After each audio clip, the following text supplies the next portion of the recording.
Well, expectations are basically, if you look at the trend, the last time they did this technical survey, so to say, was in 2016. At that time, it was said to be about 112.5 or thereabout poverty level in terms of Nigeria. And at that time, 2016, our population was estimated at 167.7 million, which indeed shows that over 67.1% of Nigerians at that time were under the poverty line. I think what that report said then was that Nigerians living in relative poverty. Yeah. I guess we have to put relative in.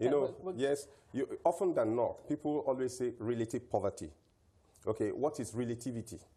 Depends on from the perspective and the standpoint of what you. For instance, you mentioned the issue of living below $2 per day, or even $1 per day. Again, if you look at it from that perspective, you will say Nigerians are basically poor. Then you want to look at it from the perspective of maybe calorie intake, maybe income per capita, that is on individual basis. Then you want to also look at it in terms of employability or the number of people employed at the point in time. Because, population is a moving average. So consistently, it goes on and on. So when you look at it, yes, you may say relative.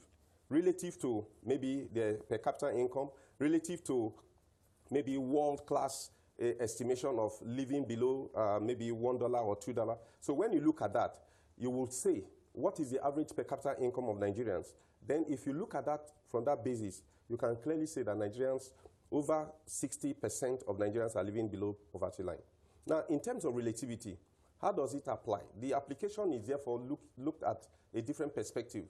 That is, there are groups who are, in terms of population, in terms of disparity, in terms of when you also look at the difference between the haves and have-nots, ability to perhaps income inequality, things like income. Ability for people to be able to pay for healthcare services, education, and all that. You find a situation where today, on the average, Nigerians are, even when you want to look at in terms of cost of living, it's going beyond them. So you can conclude that indeed, setting the category of number of people that are actually on the poverty line is actually increasing.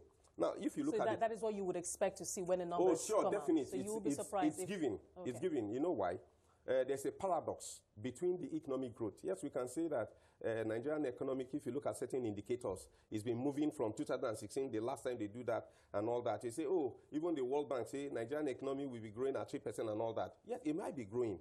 But are the people, in terms of the per capita income, in terms of the real income, because that's what we call, when you do disposable income, not just income after tax, you look at what is the impact of inflation in terms of your capital. For instance, in 2016, if you were earning 1 million, it will be able to buy you certain things. But if you are still earning, remember that salaries have not increased.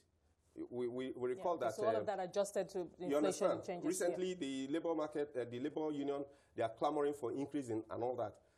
As it is, the real income of individual from 2016, 2015, 2014 to date has actually, nosedived. So technically, you will say, if I am earning 1 million today or 100,000 today, am I richer or am I poorer? I'm poorer.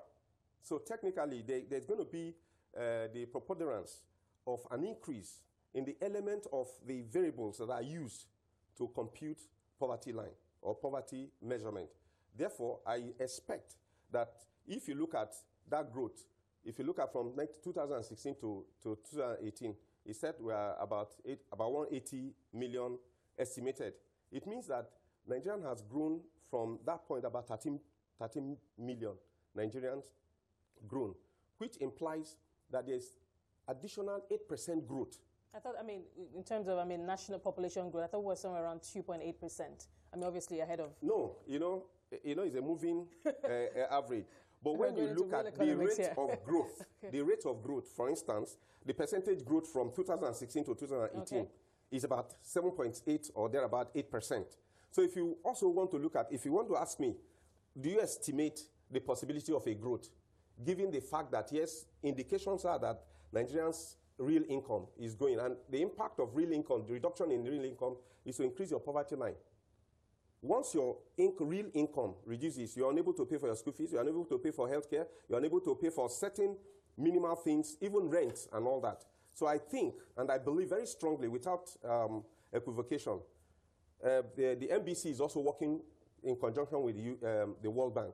And I believe that this will grow even beyond 120 million. Okay, now Nigerians. Beyond all of this, the NBS also says that, I mean, it's open that, I mean, the outcome of this survey will help from a policy perspective to help policy, to guide policy in terms of how the government can tackle poverty. I mean, we have the Economic Recovery and Growth Plan, and I would imagine that this kind of survey would also help to be a good additional input so that the government knows, can plan basically ahead with this kind of survey. What are your hopes? I agree. I agree. Of course, what is the essence of, churning out statistics if they are not being used for plan? And what's the importance of the statistic, the NBS, is also to help bring in variables or, informed decision. And so clearly, the result of the survey will help both in planning structurally in terms of which growth, which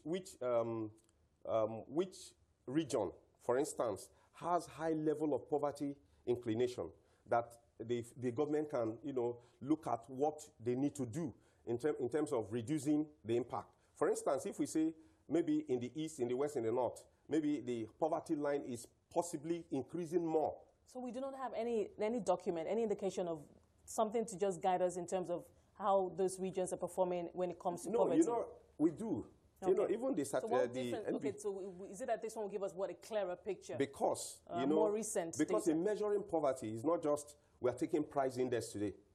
So it's over a period of, consistency, over a period of a year that you can now say, okay, this has continued to move on this, or it has continued to decline on this basis. Then you can now define that this is the population from last year to this year.